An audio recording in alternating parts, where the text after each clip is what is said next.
Hi guys, it's Julie from Soul Focus UK here. This is an Elevation with Tarot reading for the Gemini full moon and eclipse.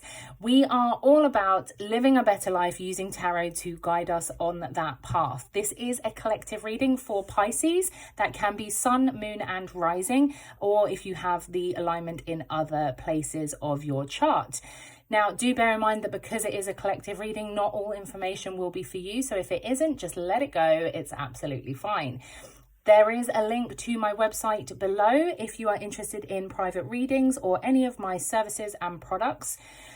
But let us begin. So with Gemini and Sagittarius, which we are currently in, we are talking about them as storytellers, okay? So between the two of them is very much about creating the story that you want for your life. So the first thing that we are going to ask in relation to the full moon and eclipse in Gemini is, what narrative do we need to address or release with this full moon, okay?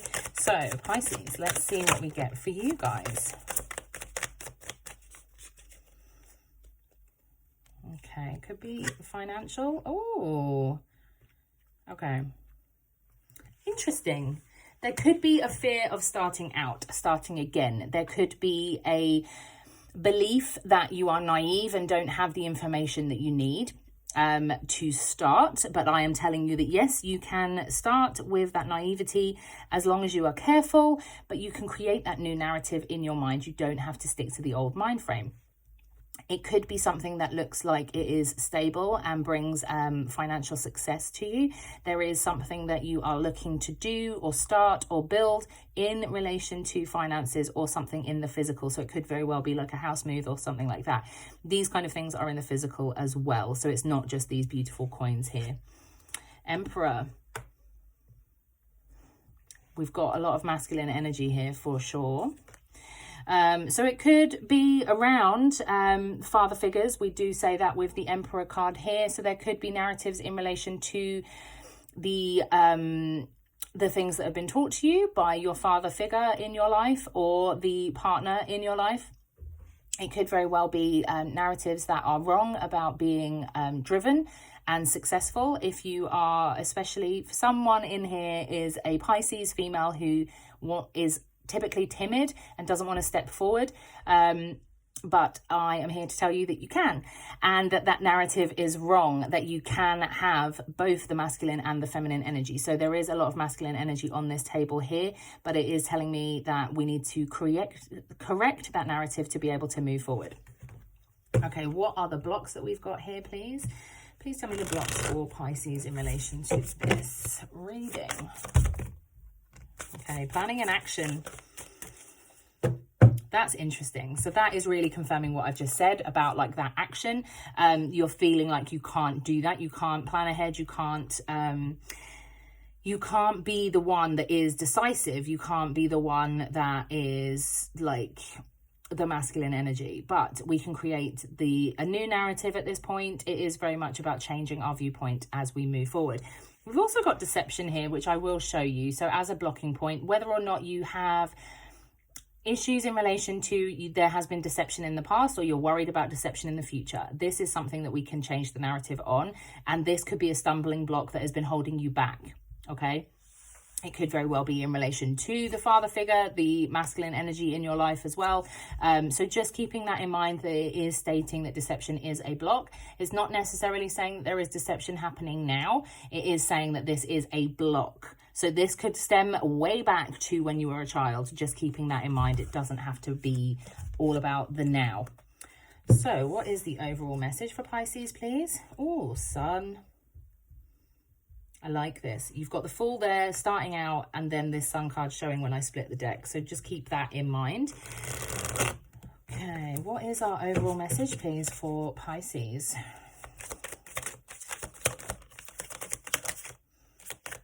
Okay, that's really interesting. Okay, so we've got Death, which is the end of a cycle. Let me just close that off. Sorry, my battery seems to be low. You are the last reading of the day. That makes sense. We do have Death, which is representing the end of a cycle. Okay, so you've got the beginning of a cycle and you've got the end of a cycle. So one thing has to end for you to start the other. Now, interesting, because you've got deception out on the table, I will show you this. You have the Ten of Swords on the table about an overall message right now. This is stabbed in the back energy. Okay, this is people attacking you energy. So keeping that in mind, that could be something that is going on. People could be, if you look at this imagery, it could be people whispering about you at work, telling you that, like saying that you don't deserve something, right? But don't listen to them. Create that new narrative. If there's a position that's coming up or a promotion, like keeping that in mind, that like honestly, I'm going to be blunt. Don't give a fuck about what these other people say, okay?